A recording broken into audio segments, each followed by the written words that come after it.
will this India obsession end, General Musharraf, even when it's been put in writing? India obsession. And when will Pakistan obsession end in India? May I ask you? Yes. When you stop exporting terror and beheading our soldiers. Views. Don't try to pin me down on these things. Now let me tell you that yes, there is a, when I said internal, that doesn't mean that the external threat. If today you escalate on the line of control and then do whatever you did in East Pakistan or Siachen, then certainly our focus will go to the shift from internal threat to the external threat from your side. Obviously, things don't remain permanent. Situation, you take action, you take decisions in accordance with environment. Today the environment is that there is a domestic internal threat on Pakistan. So therefore we need to look at terrorism and extremism internally. But as the things are escalating in the line of control, and if India tries to take advantage of this escalation and tries to impose a strong external threat, we will divert, Pakistan Army will divert all its attention to the external threat from India. That is how things change. So you are a realist. You are.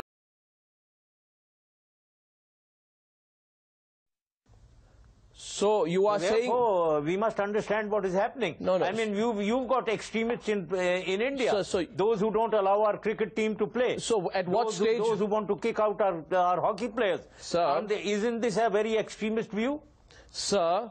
There is a problem with India, sir, that you create hysteria. Sir, you create hysteria in the politicians, the media. General Musharraf. Such a hysteria, even on this issue of the line of control violations. General you are creating hysteria. General Musharraf, I object to that. Don't do that. General Musharraf, with all respect to you, we are a lot of nationalistic Indians who object to that. When your soldiers are beheaded, you will object. But I would only say one thing in response to it. This is you are telling lies. Okay, let me say it with confidence. I think you are telling lies. I think you are doing it with some design. Nobody beheads. No soldier gets. No enemy is beheaded by any Pakistani soldier. It is not done. This is not our culture. This is not what armies, disciplined army does. Anybody who does that will be punished severely in the Pakistan army. So you are taking a position. Nobody dare do that. So you are taking a position. You are believing what your soldiers are saying. So you are taking. You are taking. So, General Musharraf, you are Captain Karnal Sher and Havildar Lalak Jan, both killed on duty on 7 July 1999 and awarded Pakistan's highest military award, the Nishan-e-Haidar.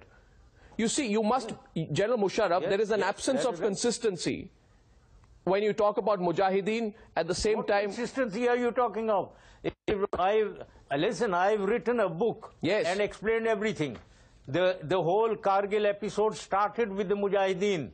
But do you know that your 2 aircrafts came into Pakistan and bombed us, and then they were shot down? Do you know that? Do you remember that? Now that was before the Kargil conflagration. That was because in taking action against the Mujahideen, the 2 jets came across into Pakistan. Why did you make the admission in 2003? Why did you make the admission in 2003? That is how... Why did you make the admission in 2003? That is how... Hold on. Hold on. Now, when I'm talking, please don't interfere. Please don't interrupt when I'm talking. Now, that is what happened. And that led to the involvement of second-line forces. The army was not there. It is the second-line force, the NLI. NLI is now a part of the army.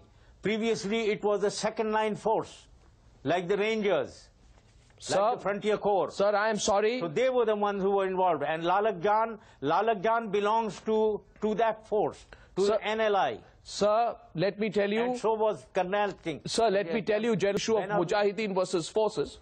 Listen now. Sattaj Aziz said... I want to set the record. First of all, this interview is not on Kargil. If you want to talk on Kargil, I want to talk of East Pakistan first. What your army... Sir, I have one question on to settle the Kargil issue. And how Indira Gandhi promoted Manik Shaw as Field Marshal.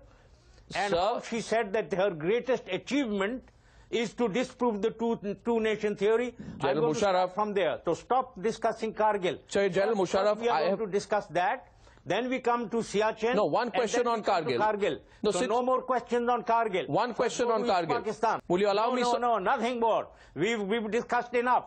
No, I don't. I don't answer any question on Kargil, because what I see about you Indians is the problem that you will call us rogues, but what the roguish acts that you do, you don't want to discuss it.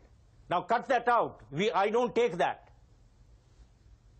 General Musharraf, in November 2010, I'm not talking about Kargil, but I am moving to 2010 now. Okay. Though I had a question on Kargil, you have not allowed me. I placed 10, acknowledging that the Lashkar-e-Toiba and like-minded groups like the Jamaat-ud-Dawa were involved in terrorism. Can you take action against Bal Thakre's group? Can India take action? Aren't they extremists? Sir, you are... Can you take action? Sir, you are completely... Sir, I you challenge the Indian government to eliminate No, that. no, sir, may I remind you, I don't want to get into those details, but I would like to remind you that your government... Obviously. That your government... No, I'll get into every detail. There's an internal situation. General Musharraf,